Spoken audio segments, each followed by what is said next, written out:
பாட்டாளி மக்கள் கட்சியின் ஒருங்கிணைந்த திருவண்ணாமலை மாவட்டத்தின் பொதுக்குழுவுக்கு வரைய தந்து எனக்கு முன்பு பேசி அமர்ந்த பாட்டாளி மக்கள் கட்சியின் பொதுச் செயலாளர் மரியாதைக்குரிய திரு வடிவேல் ராவணன் அவர்களே, பாட்டாளி மக்கள் கட்சியின் பொருளாளர் மரியாதைக்குரிய சகோதரி திலகபாமா அவர்களே, பாட்டாளி மக்கள் கட்சியின் தலைமை நிலை செயலாளர் மரியாதைக்குரிய பேராசிரியர் மீகா செல்வகுமார் அவர்களே, இந்த பொதுக்குழுவை மிக சிறப்பாக நடத்தி கொண்டிருக்கின்ற மாவட்ட செயலாளர்கள், குறிப்பாக என்னுடைய அன்பு தம்பி முன்னாள் சட்டமன்ற உறுப்பினர் கணேஷ்குமார் அவர்கள்,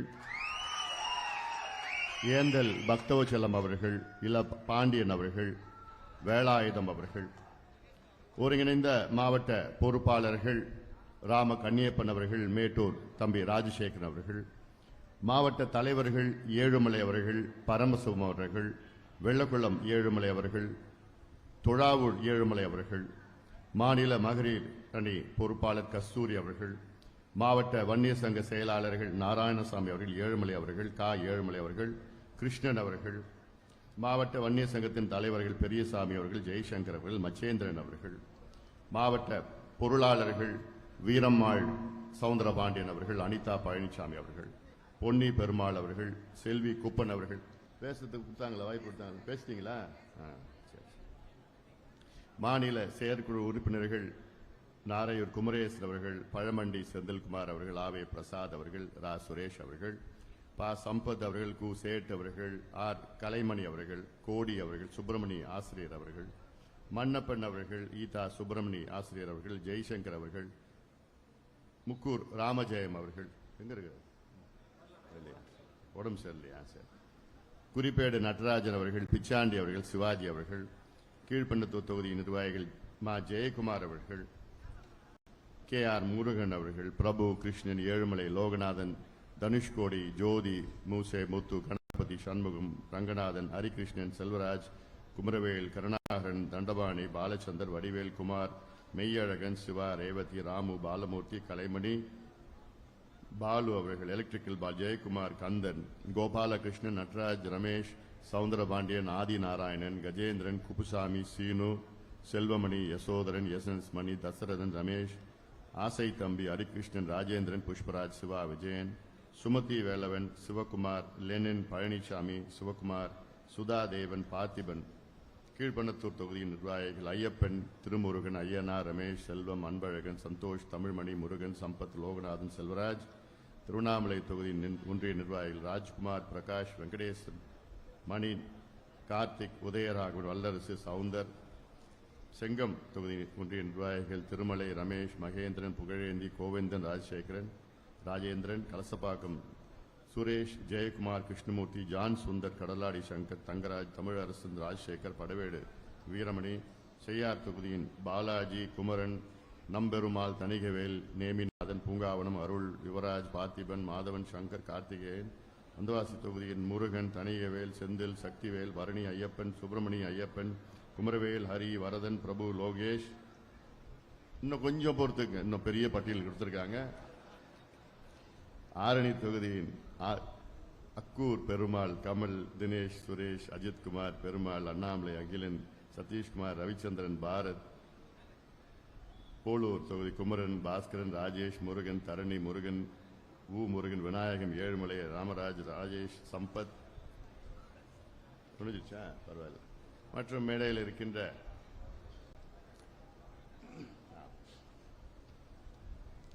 அனைத்து நிலை நம் இயக்கத்தை சார்ந்த நிர்வாகிகளுக்கும், இங்கே வருகை தந்திருக்கின்ற மாநில, மாவட்ட, ஒன்றிய, பேரூர், நகர, மாநகர கிளை நிர்வாகிகளுக்கும், பாட்டாளி மக்கள் கட்சியின் பொதுக்குழு உறுப்பினர்களுக்கும், ஊடக நண்பர்கள், என் உயிரினும் மேலான அன்பு பாட்டாளி சொந்தங்களே, உங்கள் அனைவருக்கும் இந்த அன்புமணி ராமதாசன் பணிவான வணக்கங்கள். அண்ணாமலையார் அருளால் நடைபெற்றுக் கொண்டிருக்கின்ற இந்த பொதுக்குழு கூட்டம் மிக சிறப்பாக நடைபெற்றுக் கொண்டிருக்கிறது. இந்த பொதுக்குழு நோக்கம் 2026 பாட்டாளி மக்கள் கட்சி ஆள வேண்டும், தமிழ்நாட்டினுடைய தலையெழுத்தை மாற்ற வேண்டும், குறிப்பாக இங்கே திருவண்ணாமலை மாவட்டத்தில் உள்ள அத்துணை பிரச்சனைகளையும் தீர்க்க வேண்டும், தீர வேண்டும். இந்த பொதுக்குழுவில் கிட்டத்தட்ட 15 தீர்மானங்களை நாம் முன்மொழிந்தோம், அதை நிறைவேற்றினோம். திருவண்ணாமலை மாவட்டத்தில் உள்ள மக்களுக்கு இந்த செய்தி நான் சொல்ல கடமைப்பட்டிருக்கின்றேன். இந்த 15 தீர்மானங்களும் இந்த மாவட்டத்தின் வளர்ச்சிக்கான தீர்மானங்கள். இதில் பாட்டாளி மக்கள் கட்சி தமிழ்நாட்டை ஆளுகின்ற ஒரு சூழல் வந்தால் இந்த 15 தீர்மானங்களும் 6 மாதத்திலே என்னால் முடிக்க முடியும். 6 மாதம், ஒரு நாள் கூட அதிகமாக எடுத்துக்க மாட்டேன். 6 மாதத்தில் அத்துணை தீர்மானங்களும் 15 தீர்மானங்களும், அதிலும் குறிப்பாக திருவண்ணாமலை மாவட்டத்தை பிரிக்க வேண்டும், 2ஆக பிரிக்க வேண்டும். நிர்வாகத்திற்கு ஏதுவாக தமிழ்நாட்டிலே 2வது பெரிய மாவட்டம் திருவண்ணாமலை மாவட்டம். 6188 சதுர கிலோமீட்டர். இந்த எல்லையிலிருந்து அந்த எல்லைக்கு போனா 158 கிலோமீட்டர். தூசியிலிருந்து அந்த பக்கம் போனோம்னா போக முடியல மக்களால். இதை பிரித்ததால்தான் மக்களுக்கு நிர்வாகம் அங்கே போய் செல்லும், திட்டங்கள் செல்லும், சென்றடைய முடியும். அதே போன்ற இந்த மேல்மாவில சிப்காட் அந்த பகுதியிலே தேவையில்லை, வேண்டாம்.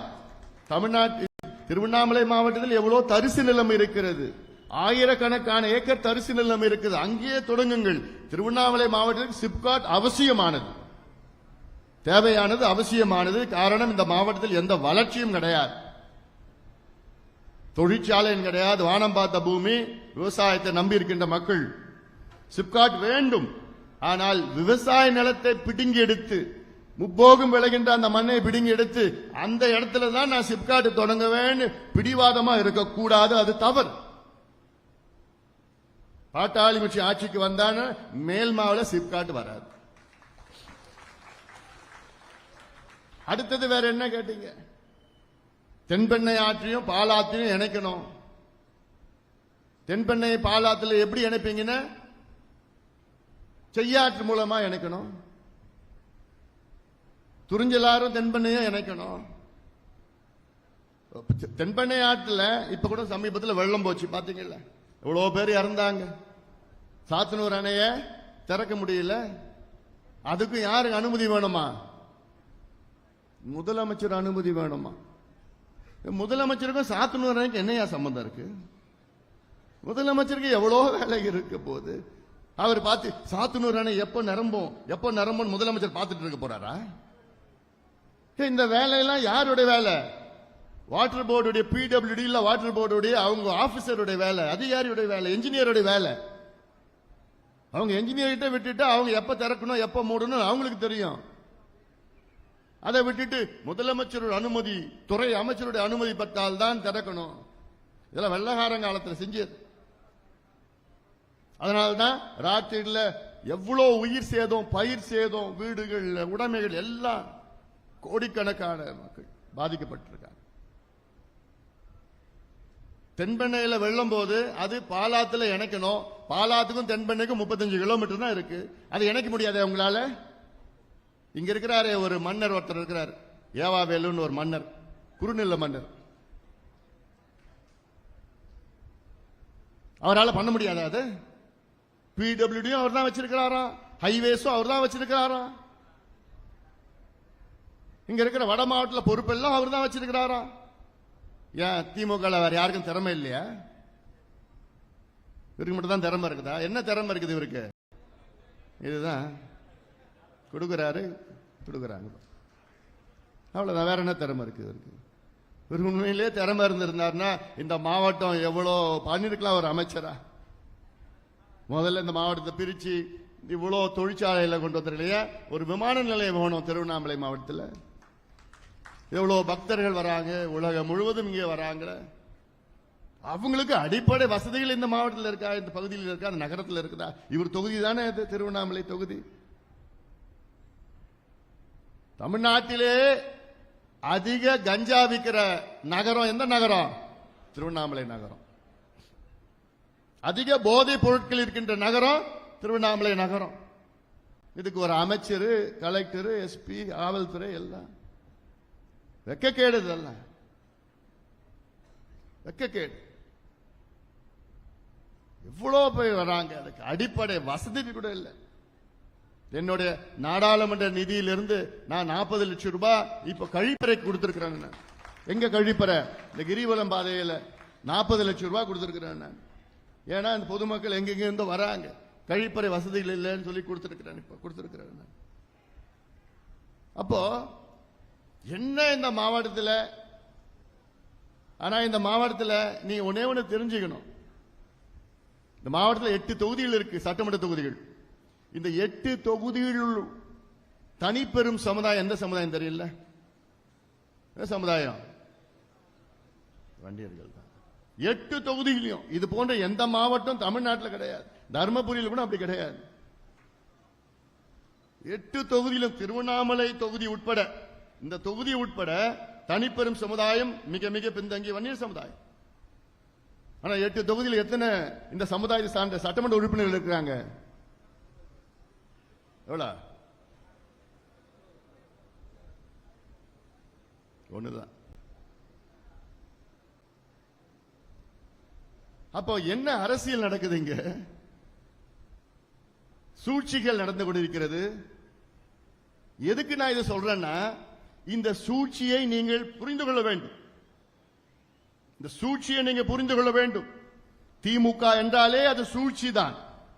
சூழ்ச்சியான ஒரு கட்சி, அது சூழ்ச்சியான ஒரு இயக்கம். அது இந்த வன்னியர் சமுதாயத்தில் தான் திமுக வளர்ந்தது, வளர்ந்து கொண்டிருக்கிறது, இன்றைக்கு ஆட்சியில் இருக்கிறது. ஆனால் இந்த சமுதாயத்திற்கும் ஒரு துரும்ப கூட கிள்ளி போடல திமுக. சமுதாயத்தின் எதிரி திமுக. திமுக தொடங்கப்பட்டது 1949. இந்தியாவில் நடந்த முதல் தேர்தல் 1952. அந்த தேர்தலில் திமுக போட்டியிடல. 57 இரண்டாவது தேர்தலில் போட்டியிட்டது. அதில் 15 தொகுதிகள் வெற்றி பெற்றது. அந்த 15 தொகுதியிலையும் வட தமிழ்நாட்டில் ஒன்னு மட்டும்தான், குளித்தலை மட்டும்தான் தெற்கனா அது நடுவில் இருக்கு. 62 50 தொகுதியில் வெற்றி பெற்றது. அதுல 45 தொகுதிகள் நம்ம வட தமிழ்நாட்டில் வன்னியர் தொகுதிகள். 67 ஆட்சிக்கு வருகிறார்கள், 138 தொகுதிகள் வெடுகிறார்கள். அதில் 92 95 தொகுதிகள் நம்ம வன்னியர் தொகுதிகள். இந்த சமுதாயத்தில் தான் ஆட்சிக்கு வந்த திமுக வந்தவுடன் ஒரு வன்னியர் கூட அமைச்சர் கொடுக்கல. அதன் பிறகு எல்லாம் பிரச்சனை எல்லாம் வந்ததுதான். அப்புறம் தான் ஏஜி கொடுத்தாங்க, கோவிந்தசாமி அவர்கள். இப்ப ஏஜி சம்பத்தோட அப்பா விவசாயத்துறை கொடுத்துட்டாங்க. அதன் பிறகு சட்டநாதன் கமிஷனை அமைத்து, நிர்பந்தம் இருந்தது, சட்டநாதன் கமிஷனை அமைத்து வன்னியர்களுக்கு தனி ஒதுக்கீடு வேண்டும் என்று ஒரு கோரிக்கை வளர்ந்தது, வலுப்பெற்றது. சட்டநாதன் கமிஷன் அமைச்சது திமுக தான். ஆனா சட்டநாதன் கமிஷன் அப்போ பரிந்துரை கொடுத்தது என்னன்னு, 1970 வன்னியர்களுக்கு தனி ஒதுக்கீடு கொடுங்கன்னு சட்டநாதன் கமிஷன் பரிந்துரை அப்போ. ஆனா அதெல்லாம் குப்பையில தூக்கி போட்டுட்டார் கலைஞர். அதன் பிறகு எம்ஜிஆர் ஆட்சியில் வந்து 84 அம்பாசங்கர் கமிஷன் அமைத்தது. அம்பாசங்கர் கமிஷன் அமைத்து அதுலயும் வன்னியர்களுக்கு தனி ஒதுக்கீடு கொடுக்கணும்னு சொன்னாங்க. அதையும் தூக்கி போட்டுட்டாங்க. அதன் பிறகுதான் நம்முடைய இனமான காவலர் சமூக நீதி போராளி மருத்துவர் ஐயா அவர்கள் மிகப்பெரிய ஒரு போராட்டத்தை நடத்தினார். ஒரு வாரம் சாலை மறியல் போராட்டம். ஒரே நாள் 21 உயிர்களை நாம் இழந்தோம். அந்த ஒரு போராட்டத்தில் 25 உயிர்களை நாம் இழந்தோம் ஒரு வாரத்தில். அதன் பிறகுதான் மீண்டும் கலைஞர் அவர்கள் 89 ஆட்சிக்கு வந்தவுடன் ஐயா அவர்கள் சொன்னார், அதை போன்ற இன்னொரு போராட்டத்தை நான் தொடங்க இருக்கின்றேன் என்று சொன்னவுடன் கலைஞர் பயந்து போய் தான் எம்பிசின்னு ஒன்று உருவாக்கினார். அதுல எத்தனை பேரை போட்டாரு? 108 பேரை சேர்த்து போட்டு விட்டார். அதுக்கு முந்தின நாள் வரைக்கும் நான் தனியா கொடுக்கிறேன்னு சொன்ன கலைஞர் அடுத்த நாள் 108 பேரை சேர்த்து உள்ள போட்டார். நம்ம பிள்ளைங்க போட்டியிட முடியுமா? அவங்க கூட இல்ல, முடியல. தொடக்கத்தில் ஏதோ வந்தது, அப்புறம் பார்த்தா ஒன்னும் போட்டியிட முடியல. அதனால்தான் தனியே உள்ஒதுக்கீடு உள்ஒதுக்கீடு உள்ஒதுக்கீடு வேணும் வேணும்னு கேட்டுட்டு இருக்கு. எனக்கு என்னன்னா, இதற்கு முந்தைய ஆட்சி எடப்பாடி பழனிசாமி அவர்கள் சமுதாயத்துக்கு 10.5 விழுக்காடு இடஒதுக்கீடு கொடுத்தார். ஆனா அது நெருக்கத்தில் கடைசியில கொடுத்தார். இதுவே ஒரு மாதம் 1.5 மாதத்துக்கு முன்பு கொடுத்திருந்தார்னா ஒன்னும் பிரச்சனை இல்லை. நெருக்கத்தில் கொடுத்து அதுக்கு பிறகு அதுக்கப்புறம் தேர்தல், அதன் பிறகு வழக்குகள் எல்லாம் வந்தது. அந்த வழக்குகளை திமுக அரசு சரியான முறையில் கையாடல. ஆனால் தான் ரத்து பண்ணிட்டாங்க. அது விஷயம் தெரிஞ்சு எங்களுக்கு தெரியும். அதன் பிறகுதான் மேல்முறையீடு பண்ண வச்சோம். உச்சநீதிமன்றம் தீர்ப்பு. உச்சநீதிமன்றத்தில் தீர்ப்பு என்ன சொன்னாங்க நீதிபதிகள்? தமிழ்நாட்டிலே வன்னியர்களுக்கு உள்ஒதுக்கீடு கொடுக்க எந்த தடையும் கிடையாது. தரவுகளை சேகரித்து கொடுங்கள்.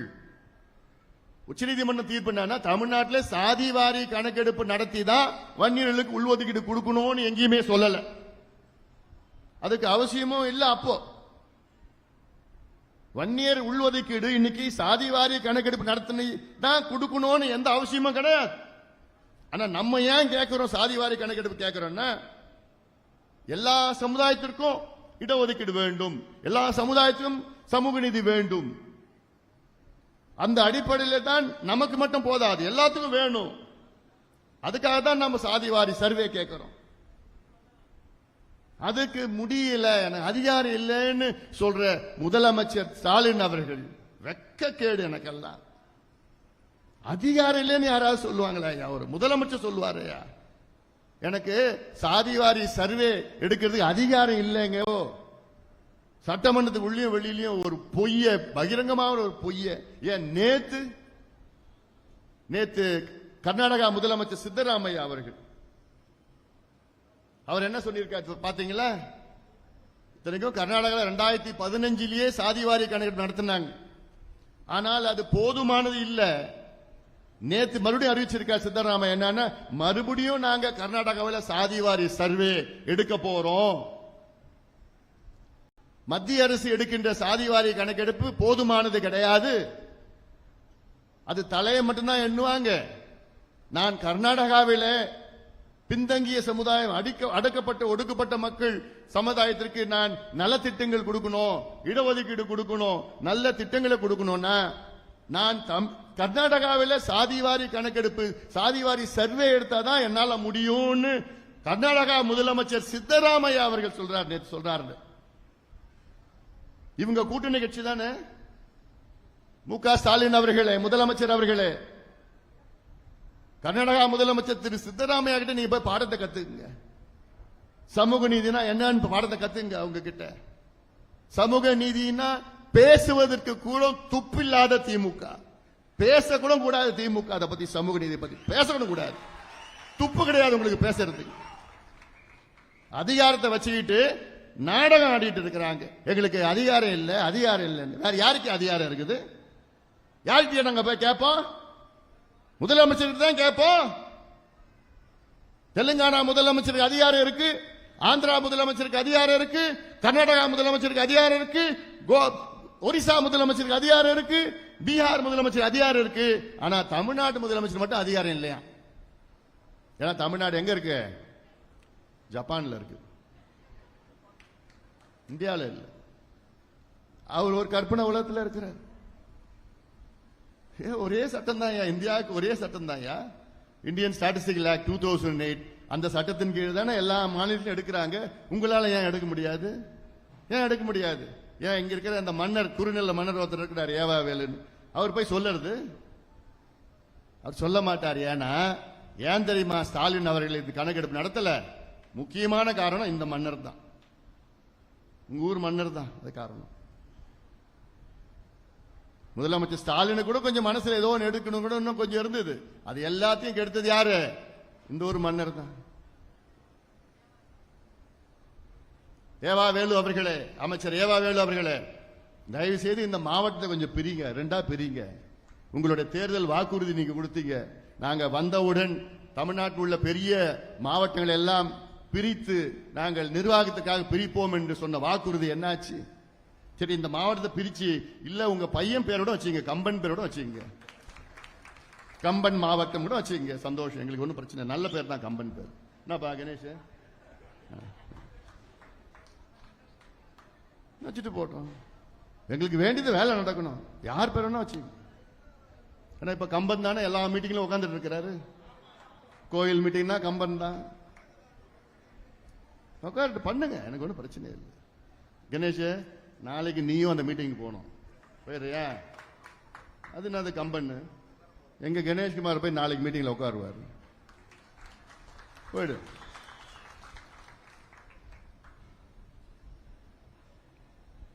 இங்க அண்ணாமலையார் கோவில்ல ராஜகோபுரத்தை கட்டினது யாரு?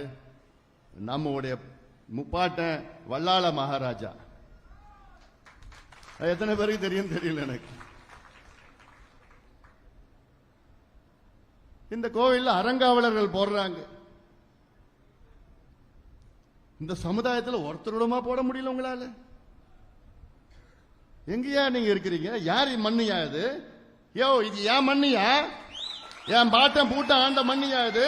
நாங்க இருக்கிற மண்ணியா? எங்களுக்கு இல்லாம வேற யாருக்கு நீ கொடுப்ப? யாருக்கு கொடுக்கற நீ? என் பாட்டம் பூட்டம் தான் இந்த கோவில் ராஜகோபுரத்தில் கட்டினது. ஏன் அவங்க வாரிசை கொடு, இல்லாட்டி சமுதாயத்தில் கொடு. யார் யாருக்கு கொடுத்துட்டு போறீங்க அறங்காவலர் பதவிய? எந்த ஊர்ல இருக்கிறீங்க நீங்க? நாங்களும் பார்த்து பார்த்து தான் இருக்கிறோம். நாங்க பழைய மாதிரி அரசியல் பண்ணணும் வேற விதமா ஆயிடும். அதெல்லாம் நாங்களும் படிக்கணும், வேலைக்கு போகணும், முன்னேறணும், எங்களுக்கு ஆதங்கம் இருக்கு. நானும் சொல்லியிருக்கேன், இந்த மாநாட்டில் சொன்னேன், நான் என் தம்பிங்க மேல ஒரு வழக்கு கூட வரக்கூடாது. டேய், நீ படிடா, படிச்சு வேலைக்கு போடா, உன் குடும்பத்தை காப்பாத்துடா, அப்புறம் தான் அரசியல் வாடான்னு சொல்றேன். நான் நாங்க டீசன்ட் டெவலப்மெண்ட் பாலிடிக்ஸ் பண்ணணும்னு ஆசைப்படுறோம். சொன்னாப்ல நாயுடு மங்கலத்தில் நம்ம அக்னி கலசம் வைக்கிறதுக்கு நம்ம மண்ணில் வைக்கிறதுக்கு அதுக்கு ஏடிஜிபி, அந்த டிஜிபி, இந்த டிஐஜி, போலீஸ். என்ன நாங்க என்ன தீவிரவாதிகளா? நாங்க என் மண்ணில் என் அடையாளத்தை வைக்கிறதுக்கு எனக்கு என்னையா, நீ என்னையா உத்தரவு கொடுக்கறது? நீ என்ன தடை பண்றது? ஆனா வரலாற்றில் மன்னர் ஏவாவேலுக்கு வரலாற்றில் ஒரு இடம் இருக்கு. என்ன இடம்? விவசாயிகளை குண்டர் சட்டத்தில் போட்ட வரலாற்றில் ஏவாவேலு பேர் முதல்ல இருக்கு. திருவண்ணாமலை மாவட்டத்தில் இருக்கிற விவசாயிகளுக்கு அத்தனை பேருக்கு நான் சொல்றேன், உண்மையாலும் நீங்க விவசாயிகளா இருந்தீங்கன்னா, உங்க ரத்தத்தில் விவசாயம் இருந்ததுன்னா, வர தேர்தலில் ஒரு ஆள் கூட திமுகவுக்கு ஓட்டு போடக்கூடாது, ஒரு விவசாயி கூட திமுகவுக்கு ஓட்டு போடக்கூடாது. அத்தனை பேரும் இதை ஞாபகம் வச்சுக்கீங்க, அத்தனை பேரும் ஞாபகம் வச்சுக்கீங்க. விவசாயிகள் என்னுடைய கடவுள். அப்பா அம்மா பேர் விவசாயிகள் கடவுள், சோறு போடுற கடவுள். அவங்கள போய் நீ குண்டர் சட்டத்தில் போடுறீங்க. எதுக்கு குண்டர் சட்டம்? எதுக்கு போராடினாங்க? மண்ணை காப்பாற்றணும் போராடுற விவசாயிகளை நீ குண்டர் சட்டத்தில் போடுற. யார் யார் குண்டர் சட்டத்தில் இருக்கணும்? இன்னைக்கு திமுக பாதி பேர் இருக்கணும். அது பார்த்தா குண்டர் சட்டத்தில் கொள்ளை அடிச்சுக்கிட்டு, கஞ்சா வைத்துக்கிட்டு, சாராயத்தை கடத்திக்கிட்டு, கொள்ளையோ அடிச்சுட்டு இருக்கிறானுங்க. அவங்க தான் இருக்கணும். ஆனா என் விவசாயிகள், என் கடவுள் விவசாயிகளை போய் நீ குண்டர் சட்டத்தில் போறீங்க. நல்லா இருக்கு, வாயில வருது. நல்லா இரு. நீ குடும்பம்னா நல்லா இருங்க. ஆனா இந்த ஒதுங்கி போயிடுங்க. ஆட்சியெல்லாம் வேண்டாம் உங்களுக்கு. இன்னும் 8 மாசம் எண்ணிட்டு பாருங்க, எண்ணுங்க, நாட்களை எண்ணுங்க. இன்னும் 8 மாதத்தில் இந்த ஆட்சியை வீட்டுக்கு அனுப்புறோம். அது முடிவாயிடுச்சு. வந்து இந்த ஒவ்வொரு மாவட்டத்திலும் இவ்வளவு பிரச்சனைகள் இருக்கு. இந்த பிரச்சனைகளுக்கு தீர்வு கட்சிக்கூடாது. இந்த சமுதாயத்தை எப்படி வச்சுக்கணும்? திமுக இந்த சமுதாயத்தை எப்படி வச்சிட்டு இருக்கிறாங்க? அடிமைகளாக, குடிகாரர்களாக, படிப்பறிவில்லாத, வேலை வாய்ப்பு இல்லாமல் இந்த சமுதாயத்தை வச்சுக்கிட்டாதான் அவங்க என்ன பண்ணுவாங்க? தேர்தல் நேரத்தில் ஓட்டு போடுவாங்க. ஓட்டு வங்கி. வன்னியர் சமுதாயமோ பட்டியலின சமுதாயமோ திமுகவுக்கு ஓட்டு வங்கி, வாக்கு வங்கி, அவ்வளவுதான். இந்த 2 சமுதாயத்துக்கும் இவங்க இன்னும் செய்ய மாட்டாங்க. செஞ்சது கிடையாது, செய்யறதுக்கு மனசு கிடையாது. இருக்கிற திமுக எத்தனை எம்எல்ஏ இருக்காங்க? 125, 133, 125 பிளஸ் கூட்டணி எல்லாம் அவங்க சேர்ந்து, அவங்க கட்சியில சேர்ந்தது தான். 125 பேர்ல திமுகவில் 23 எம்எல்ஏக்கள் வன்னியர் சமுதாயத்தை சார்ந்தவர்கள், 21 எம்எல்ஏ பட்டியலினத்தை சார்ந்தவர்கள், எஸ்சி எஸ்டி. ஆக இந்த மொத்தத்தில் 44 பேர் வன்னியர் சமுதாயமும் பட்டியலின சமுதாயம் 2 பேரும் சேர்த்தா 44 பேர்.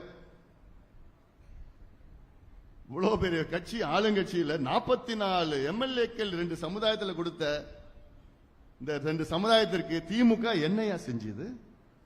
என்னையா செஞ்ச நீ? 4 ஆண்டு காலம் உங்களை நான் கேட்டுட்டு இருக்கிறோம். 23 எம்எல்ஏ 6 எம்பி கொடுத்த இந்த வன்னியர் சமுதாயத்திற்கு 4 ஆண்டு காலமாக இன்னுமா ஏமாத்திட்டு இருக்கீங்க? உங்களுக்கு 4 ஆண்டு காலத்தில் தனி ஒதுக்கீடு உள்ஒதுக்கீடு கொடுக்க முடியாத சமுதாயத்திற்கு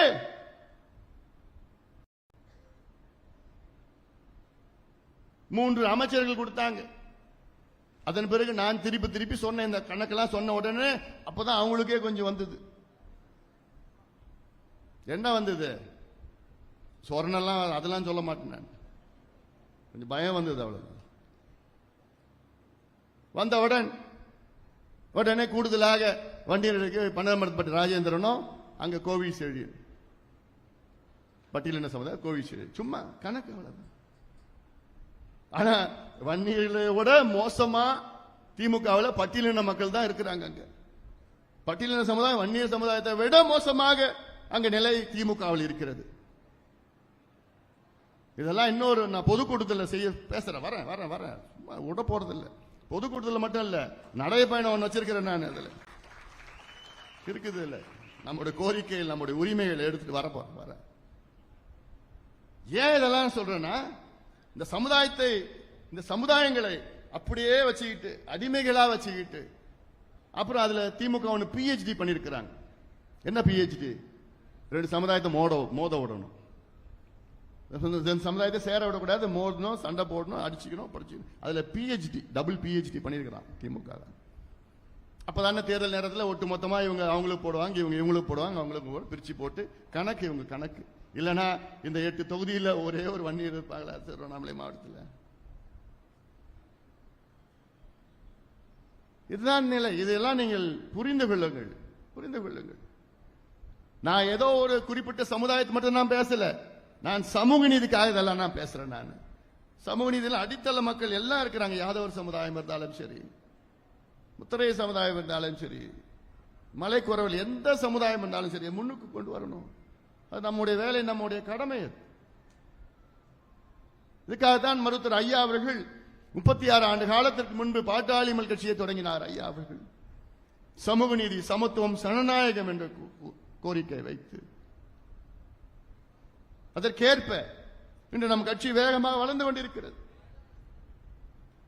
நம் கட்சியில ஏதோ ஒன்று குழப்பம் பண்ணணும், சூழ்ச்சி பண்ணணும். ஏன்னா இவங்க அப்பத்திலிருந்து தானே பண்ணிட்டு இருந்தாங்க, சமுதாயத்தை சூழ்ச்சி பண்ணி. ஏன்னா இந்த சமுதாயத்தில் படிச்சுட்டாங்கன்னா ஓட்டு போட மாட்டாங்க, வேலைக்கு போயிட்டாங்கன்னா ஓட்டு போட மாட்டாங்க, விவரம் ஆயிடுவாங்க. அந்த காலத்தில் அப்படியே அடிமையா வச்சுட்டே இருக்கணும் சமுதாயத்தை சூழ்ச்சி பண்ணி இன்னைக்கு நம்ம கட்சிக்குள்ள சூழ்ச்சி பண்ணிட்டு அதையெல்லாம் முறியடிப்போம். அதெல்லாம் முறியடித்து நாம் முன்னேறுவோம். அதுல மாற்று கருத்து கிடையாது. அதெல்லாம் பார்த்துக்கலாம். நம்முடைய மருத்துவர் ஐயா அவர்கள் நம்முடைய குலசாமி, நம்முடைய அவருடைய வழிகாட்டுதல் பேரில் நம்புவோம். ஏன்னா அவரு கொள்கையை வகுத்து கொடுத்திருக்கிறார் நமக்கு. இவ்வளவு பிரச்சனைகள், தமிழ்நாட்டின் பிரச்சனைகள், சமூக நீதி பிரச்சனைகள், கல்வி சம்பந்தமாக, வேலைவாய்ப்பு சம்பந்தமாக, விவசாயம் சம்பந்தமாக, வேளாண் குடிநீர் பிரச்சனைகள், அந்த வகையில் தான் இன்று நாம் இன்னும் வேகமாக நாம் பயணிப்போம். இன்னும் வேகம், நமக்கு இன்னும் உற்சாகம். வருகின்ற ஜூலை மாதம் 25ஆம் நாள் நம்முடைய இனமான காவலர், சமூக நீதி போராளி மருத்துவர் ஐயா அவர்கள் பிறந்த நாள் அன்று நான் ஒரு நடைபயணத்தை மேற்கொள்ள இருக்கின்றேன். உங்களுடைய ஆதரவுடன் ஒரு நடைபயணம் தமிழ்நாடு முழுவதும் செல்ல இருக்கின்றேன். தமிழக மக்களின் உரிமை மீட்பு பயணம். ஒட்டுமொத்த தமிழ்நாடு மக்களுடைய உரிமைகள். இது ஏதோ ஒரு சமுதாயமோ, ஒரு மதமோ, இனமோ, மொழி பிரச்சனை கிடையாது. தமிழ்நாட்டு மக்களுடைய உரிமைகள். இதுல 10 உரிமைகள் இருக்கு. இந்த 10 உரிமைகள் கிட்டத்தட்ட அத்துணை உரிமைகளுக்கும் சமம். எல்லாமே இதுல அடங்கி இருக்கிறது. 10 உரிமைகளுக்குள்ள உங்களுடைய உரிமைகள் எல்லாம் அடங்கி இருக்குது. இந்த உரிமைகள் எல்லாமே இந்திய அரசியல் சாசனத்தில் இருக்கிறது. இந்தியாவுடைய அரசியல் சாசனம் என்ன? Constitution of India. இந்தியாவிலையும் மாநிலங்களிலும், தமிழ்நாடு போட மாநிலங்கள் எந்த அரசு வந்தாலும் நம்முடைய அரசியல் சாசனத்தை தான் பின்பற்ற வேண்டும். இந்த அரசியல் சாசனத்தில் உங்களுக்கு உரிமைகள் வழங்கப்பட்டிருக்கிறது. ஆனால் அந்த உரிமைகளை இப்போ ஆளுகின்ற திமுக அந்த உரிமைகளை வழங்க மறுக்கிறார்கள். அதற்கு நம்ம தட்டி கேட்டாதான் நமக்கு கிடைக்கும். அமைதியா இருந்தா கிடைக்குமா? ஒரு உதாரணம் தம்பி கணேஷ் சொன்னாப்லையே, நாயுடு மங்கலத்தில் 2 வருஷமா கொஞ்சம் கொடுங்க, கொஞ்சம் கொடுங்க, கொஞ்சம் கொடுங்க, இடத்த கொடுங்க, எங்க அடையாளத்தை வைக்க நாங்க தான் இருந்தது, கொடுன்னு கேட்டு பார்த்து ஒன்றும் நடக்கல. அதுக்கப்புறம் வாங்கடா கும்பலா போய் வேற வழி இல்லை சரின்னு சொல்லிட்டாங்க. அதேதான் இப்பொழுது நாம் உரிமைகளை பெற வேண்டும் என்றால் களத்தில் இறங்குங்கள், தெருவில் இறங்குங்கள், புரட்சி வெடிக்கட்டும், தமிழ்நாட்டிலே புரட்சி வெடிக்கட்டும். இந்த ஆட்சியை நாம் அகற்றுவோம், கொடுங்கோல் ஆட்சியை அகற்றுவோம், மக்கள் விரோத ஆட்சியை அகற்றுவோம், ஊழல் ஆட்சியை அகற்றுவோம். திமுக ஆட்சிக்கு முடிவு வந்துவிட்டது, நெருங்கிவிட்டது. The countdown has begun for the end of the DMK government. countdown ஆரம்பிச்சிடுச்சு, பார்த்தல இறங்கிடுச்சு. அதான் நடைய வேணும். முதல் உரிமை என்ன? முதல் உரிமை சமூக நீதிக்கான உரிமை, ரைட் டு சோசியல் ஜஸ்டிஸ். இதுல எல்லாமே அடங்கும். இதுல வன்னியர்களுடைய உள்ஒதுக்கீடு 10.5 14 பட்டியலின மக்களுக்கு 2 விழுக்காடு கூடுதலாக இடஒதுக்கீடு. இல்ல இன்னைக்கு ஏதோ கோரிக்கை இல்லை, நம்ம வைக்கல. 1980 வன்னிய சங்கம் ஐயா என்னைக்கு ஆரம்பிச்சாரோ அந்த மாநாடு தீர்மானத்திலே போட்டிருக்கோம். பட்டியலின மக்களுக்கு 2 விழுக்காடு, வன்னியர்களுக்கு 20 விழுக்காடு, 2 விழுக்காடு கூடுதலாக பட்டியலின மக்களுக்கு. 69 விழுக்காடு தமிழ்நாட்டிலே பாதுகாக்கப்பட வேண்டும். அதற்கு சாதிவாரி கணக்கெடுப்பு சர்வே ஏதாவது நடத்தணும். இது இல்லாம நிறைய இருக்கு. அடுத்தது வன்முறை இல்லா வாழ்வுக்கான மகளிர் உரிமை, women's right to live free from violence. நம்ம உங்களுக்கு என்ன உரிமை இருக்கு? உங்களை சுத்தி எந்த வன்முறையும் வரக்கூடாது, இருக்கக்கூடாது. அப்படி வாழ்வதற்கு உங்களுக்கு உரிமை இருக்கிறது. அந்த உரிமையை நிலைநாட்டுவது அரசினுடைய கடமை. ஆனா அப்படி இருக்கா? நிலவரம் இருக்கா? இன்னைக்கு ராத்திரி விட்டுடுங்க, பகல்ல தெருவில் நடக்க முடியல. பெண்கள் சென்னையில் அண்ணா யூனிவர்சிட்டியில் இருக்கிற பெண்களுக்கு பாதுகாப்பு கிடையாது. நீங்க எல்லாம் எந்த அளவுக்கு? தமிழ்நாட்டில் எங்க பார்த்தாலும் பெண்கள் பாலியல் வன்கொடுமை, கூட்டு பலாத்காரம். என்ன கலாச்சாரம்? ஏன் இப்படி வந்தது? ஏன்னா எங்க பார்த்தாலும் டாஸ்மார்க் கடையை திறந்து, எங்க பார்த்தாலும் கஞ்சா வித்துடு, எங்க பார்த்தாலும் போதை பழக்கம். நேற்று கூட சொன்னேன், நான் 2 வருஷம் திண்டிவனத்தில் பள்ளிக்கூடத்தில் படித்தேன், +1 +2. அப்போ நான் பள்ளிக்கூடத்து சைக்கிளில் தான் போயிட்டு வரேன். என் பள்ளிக்கூடம் வாசல்ல அங்கே பார்த்தா இந்த நெல்லிக்காய், இந்த தேங்காய் பத்தை, அந்த மாங்காய் உப்பு போட்டு அந்த எல்லாம் போட்டு விற்பாங்க. புளிப்பு மிட்டாய், தேன் மிட்டாய் அதெல்லாம் வித்துட்டு இருப்பாங்க. அதான் வாங்கி சாப்பிடுவேன். எனக்கு பிடிக்கும், தேன் மிட்டாய் எல்லாம் பிடிக்கும். ஆனால் இன்னைக்கு பள்ளிக்கூடம் வாசல் என்ன விற்கிறான்? கஞ்சா பாட்டில் விற்கிறான், கஞ்சா ஸ்டாம்ப் விற்கிறான், மாத்திரை விற்கிறான், போதை மாத்திரை விற்கிறான், பவுடர் விற்கிறான். பள்ளிக்கூடத்தில், காலேஜில் இப்ப நினைச்சு பாருங்க. இதுதான் கொடுங்கோல் திமுக ஆட்சி. இதை போட்டுதான் பெண்களை, வரப்போற பெண்களின் பார்க்கறது இல்ல.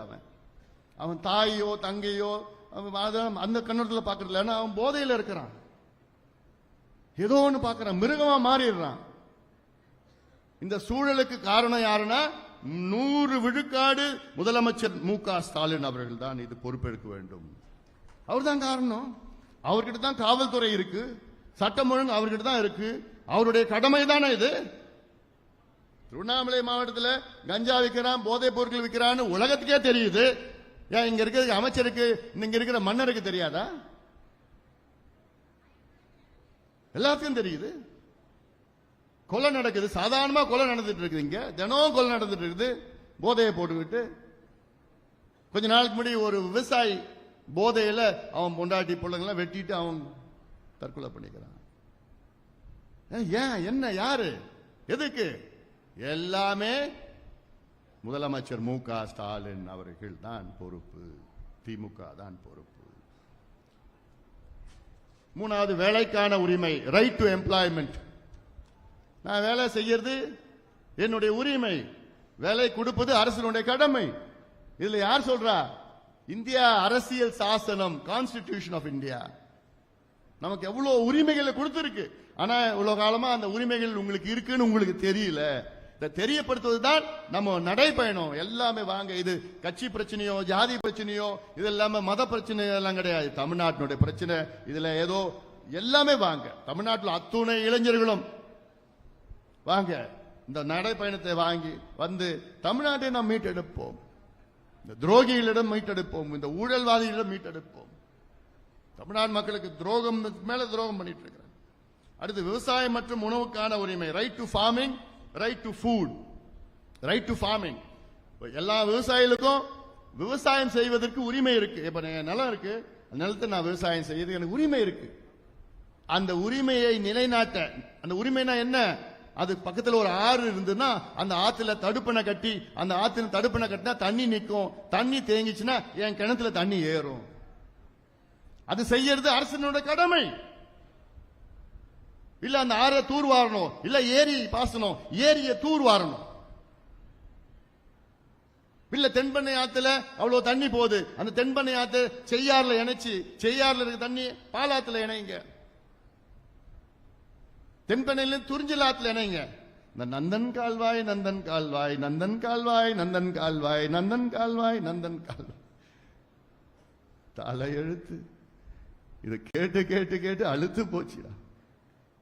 எம்ஜிஆர் காலத்தில் ஆரம்பிச்சு, கலைஞர் காலத்தில், ஜெயலலிதா காலத்தில், எடப்பாடி பழனிசாமி, அதுக்கப்புறம் இப்ப ஸ்டாலின். எப்பயா வரும்? அதான் சொல்றேன், எங்க கிட்ட விடுங்க. 6 மாதத்துல நந்தன் கால்வாய் திட்டத்தை எங்களால பண்ண முடியும். இப்ப தேர்தல் வந்துருச்சு இல்ல, திருப்பி பேச ஆரம்பிச்சிடும், நந்தன் கால்வாய் பேசுவாங்க. தேர்தல் நேரத்தில் மட்டும்தான். இதுக்கு எனக்கு உரிமை இருக்கியா? நீ செய்ய வேண்டியது உன்னுடைய கடமை. எனக்கு உரிமை இருக்கு. இவ்வளோ திட்டம். ஏன்னா இந்த மாவட்டம் வானம் பார்த்த பூமி, எங்க கிட்ட விடுங்கயா. இந்த மாவட்டம், அதாவது இந்த தீர்மானத்தை 6 மாசத்துல செய்ய முடியும். ஆனா திருவண்ணாமலை மாவட்டத்தில் என்ன சுத்தி தென்பண்ணை ஒரு பக்கம் இருக்குது, அந்த பக்கம் பாலாறு இருக்கு, இது செய்யாறு, இதெல்லாம் இணைச்சு எவ்வளோ இந்த ஒட்டுமொத்த மாவட்டமும் செழுமையாக எங்களால கொண்டு வர முடியும். அவ்வளவு திட்டங்கள் எங்க கிட்ட இருக்கு.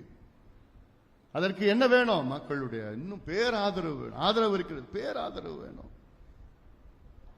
வளர்ச்சிக்கான உரிமை, ரைட் டு டெவலப்மெண்ட். வளர்ச்சினா ஒட்டுமொத்தம் எல்லாரும் வளர்ச்சி, குழந்தையில இருந்து மாணவர்கள் இருந்து எல்லாமே வளர்ச்சி. அடிப்படை சேவைகளுக்கான உரிமை, ரைட் டு பப்ளிக் சர்வீசஸ். அடுத்தது 6வது பப்ளிக் சர்வீசஸ்னா என்ன? உங்களுக்கு அந்த அடிப்படை சேவைகள். இப்ப என்னன்னா, நீங்க ஒரு இபி ஆபீஸ்ல போயிட்டு, எலக்ட்ரிசிட்டி போர்டு ஆபீஸ்ல போயிட்டு ஒரு அப்ளிகேஷன் கொடுக்குறீங்க, எனக்கு கனெக்ஷன் வேணும். அவன் கீழே கொடுப்பீங்க, அவன் அடுத்து அவனுக்கு காசு கொடுக்கணும். அடுத்தது அப்புறம் அவனுக்கு மேல் அதிகாரிகிட்ட போய் காசு கொடுக்கணும். அதன் பிறகு அவன் மேல் அதிகாரிகிட்ட போய் காசு கொடுக்கணும். அதுக்கப்புறம் அவன் மேல் அதிகாரி போய் காசு கொடுக்கணும். இதுவே 1 வருஷம் 2 வருஷம் ஆயிடும். நம்ம ஆட்சியில் எப்படி இருக்குன்னா, நீங்க இபி சர்வீஸ் வேணுமா, ஆன்லைன்ல அப்ளிகேஷன் பண்ணுங்க. 1 மாதத்துல உங்க வீட்டில் வந்து அந்த கனெக்ஷன் வந்து அந்த அப்ளிகேஷனை பூர்த்தி செய்து ஒரே மாதிரி. நீங்க போவே வேண்டாம், போனா தானே காசு கேட்பான். இது பெறுவதற்கு என்னுடைய உரிமை இருக்கிறது. அடுத்தது கல்வி நலவாழ்வுக்கான உரிமை, right to health, right to education. அதாவது எனக்கு நல்ல தரமான மருத்துவம் பெறுவதற்கு எனக்கு உரிமை இருக்கிறது. நல்ல தரமான இலவச மருத்துவம் வழங்குவதற்கு அரசினுடைய கடமை. அதே போன்ற கல்வியும், நான் படிப்பதற்கு தரமான இலவச கட்டணமில்லா சுமையில்லாத தரமான கல்வி கொடுப்பது அரசினுடைய 100 விழுக்காடு கடமை. அதை பெறுவதற்கு 100 விழுக்காடு என்னுடைய உரிமை. இது அரசியல் சாசனத்தில் இருக்கு. ஆனா அப்படி இருக்கா நிலை தமிழ்நாட்டில்? கல்வி வியாபாரமா ஆயிடுச்சு. நம்ம ஏவாவேலு போன்றவர்கள்லாம் எவ்வளவு காலேஜ் கட்டி கொள்ளடிச்சு சுரண்டி கொள்ளடிச்சுக்கிட்டு இருக்கிறாங்க. இது வியாபாரம் ஆயிடுச்சு கல்வி. ஆனால் இது இலவசமா கொடுப்பது அரசினுடைய கடமை. இவங்க தனியார் திருவண்ணாமலை மாவட்டத்தில் கூட்டு கொள்ளை அடிச்சு தனியார் கல்லூரி எல்லாம் போட்டு பண்ணிட்டு, ஏவாவேலுல இருந்து அங்க பிச்சாண்டி எல்லாம் என்ன பண்ணிட்டு இருக்காங்க. பண்ணுங்க, வேணான்னு சொல்லல நான். தரமா கொடுங்க, மக்களுக்கு நல்ல சேவை செய்யுங்க. கூடுதலா இப்ப என்ன கேட்கறாங்க? ஒரு வேளாண் பல்கலைக்கழகம் கேட்கறாங்க, ஒரு சட்டக்கல்லூரி கேட்கறாங்க, கூடுதலா பொறியியல் கல்லூரி கேட்கறாங்க. அது கொடுத்துட்டா என்ன ஆகும்? இவங்க காலேஜ் அடிபட்டு போயிடுமா? மது போதை 8 மது போதை பொருட்களால் பாதிக்கப்படாமல் இருக்கும் உரிமை, right to be free from alcohol and drug harm. மது போதை, அதாவது இந்த மது போதையும் அதுக்கு நான் முன்னே பேசிட்டேன். இந்த மாவட்டத்தில் என்ன நடக்குதுன்னு பேசிட்டேன் நான். 10 ஆரோக்கியமான சுற்றுச்சூழலுக்கான உரிமை, right to a healthy environment. நமக்கு நம்ம சுத்தி இருக்கிற நீர், நம்ம சுவாசிக்கிற காற்று, நம்ம குடிக்கிற நீர், நம்ம இருக்கின்ற நிலம் தூய்மையாக இருக்க வேண்டும், மாசு இல்லாமல் இருக்க வேண்டும். இது நம்முடைய உரிமை. அதை கொடுப்பது அரசினுடைய கடமை. ஆனா கொடுக்கறாங்களா, செய்யறாங்களா? எல்லாமே மாசுபடுத்தி நாசப்படுத்திட்டு அதை பத்தி கவலை இல்லாத அரசாங்கம், குறிப்பாக இப்ப இருக்கிற முதலமைச்சர் ஸ்டாலின் அவர்கள் தலைமையில் இருக்கின்ற அரசு மோசமா கவலை இல்லாத, எதை பத்தியும் கவலை இல்லை. ஆனா நேற்று ஸ்டாலின் அவர்கள் ஒரு ரோட் ஷோ ஒன்று போடுறார். பாத்தீங்களா? ரோட் ஷோ ஏதோ கும்பலா போற நடந்து போறான். மக்கள் அவங்க திமுக வரிசையில் நின்று வச்சு கொடியெல்லாம் பூவெல்லாம் போவாங்க. அப்ப நின்று கேட்பாராம், ஏமா எப்படிமா இருக்கிறீங்க, நல்லா மகிழ்ச்சியா இருக்கிறீங்களா? ஐயா நாங்க மகிழ்ச்சியா இருக்கிறோம் ஐயா, சூப்பரா இருக்கணும் ஐயா. என்ன நாடகம் இந்த எவ்வளவு காலமா ஏமாத்திட்டு இருப்பீங்க தமிழ்நாட்டு மக்களை? எல்லாமே அவங்களுக்கு முன்கூட்டியே அந்த பெண்கள்லாம் வர வச்சுக்கிட்டு, வருமா நீ இது சொல்லணும், அவர் அது பதில் சொல்லுவாரு, அவர்கிட்டயே சொல்லிடுவாங்க. அது நீ அவர் பதில் சொல்லணும், நீ இது கேள்வி கேட்பார், நீ இது பதில் சொல்லணும். அடுத்து 2வது கேள்வி இது கேட்பாரு, அதுக்கு நீ சொல்லணும். சாய்ஸ்ல தான் விடக்கூடாது, அவர் கேட்ட மட்டும்தான், அதை மீறி எதுவும் பேசக்கூடாது. இப்படி எல்லாம் சொல்லி கொடுத்து கூட்டிட்டு வந்து அதுக்கு டிவி விளம்பரம் அதெல்லாம் காமிச்சு ஐயோ தமிழ்நாடு மக்கள் மகிழ்ச்சியா இருக்கிறாங்க. ஆமா ஐயா, தெருவா சாராயத்தை வித்துக்கிட்டு, கஞ்சா வித்துட்டு, போதை பொருட்களே சட்ட ஒழுங்கு அங்கங்க கொலை நடக்குது. நம்ம கட்சிக்காரு சக்கரவர்த்தி துப்பாக்கியால் கொடூரமான முறையிலே திட்டமிட்டு கொலை செய்யப்படுகிறார். திட்டம். இந்த கலாச்சாரம், துப்பாக்கி கலாச்சாரம்னா சாதாரணதெல்லாம் கிடையாது. வட மாநிலத்தை தான் நான் பார்த்திருக்கிறேன், இங்க தமிழ்நாட்டில் இல்லை. ரொம்ப மோசமா போயிட்டு இருக்கு. இதெல்லாம் நிச்சயமாக இதெல்லாம் முடிவுக்கு வர வேண்டும். அதற்கு நாம் எல்லோரும் ஒன்றுபட்டு ஒன்றுமையாக எல்லாம் செயல்படுவோம். ஒற்றுமையாக, நமக்குள்ள எந்த வேற்றுமையில் இருக்கக்கூடாது. நமக்குள்ள எந்த பதிவு இதுவெல்லாம் தேவையில்லாம பதிவெல்லாம் யாருமே போடாதீங்க. நம்மளுடைய பதிவு எல்லாம் யாரை எதிர்த்து போடணும்? இந்த கொடுங்கோல் திமுக எதிர்த்து, கொடுங்கோல் திமுக ஆட்சியை எதிர்த்து, அவர்கள் அவங்க தான் அங்க எதிர்த்து அவ்வளோ நீங்க எல்லாம் உங்களுடைய கோபம், ஆத்திரம் எல்லாத்தையும், ஆதங்கத்தை எல்லாம் திமுக எதிர்த்து நம்ம காமிக்கணும். ஏன்னா அவங்க ஆட்சியை நம்ம அகற்றுகின்ற நேரம் வந்துவிட்டது. நம்மால் மட்டும்தான் முடியும், அந்த செயல் நம்மால் மட்டும்தான் முடியும்.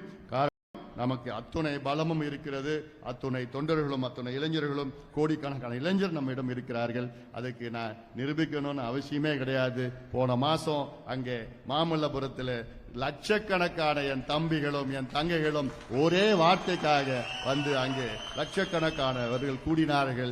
எந்த ஒரு ஆரவாரம் இல்லாமல், எந்த பிரச்சனையும் இல்லாமல், அமைதியான முறையில் அவர்களே பேருந்து பஸ்ஸை எடுத்து அவங்களே 3 வேளைக்கு சாப்பாடு வச்சுக்கிட்டு, குடிக்கிற தண்ணி எல்லாம் வச்சுக்கிட்டு, காலையில இருந்து ராத்திரி வரைக்கும் அங்கேயே உட்காந்துக்கிட்டு, அங்கே அவ்வளவு கைத்தட்டி ஆரவாரம் பண்ணி வீட்டுக்கு அமைதியா போன இந்தியாவில் இது போன்ற ஒரு கூட்டம் யாராவது நடத்தினாங்களா?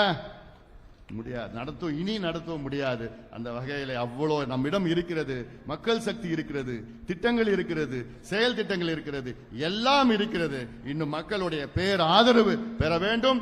அதற்கு நீங்கள் எல்லோரும் ஒற்றுமையாக ஒன்றாக செயல்பட்டு இந்த மாவட்டத்தை மட்டுமில்ல, இந்த தமிழ்நாட்டை நாம் மீட்டெடுப்போம். நன்றி.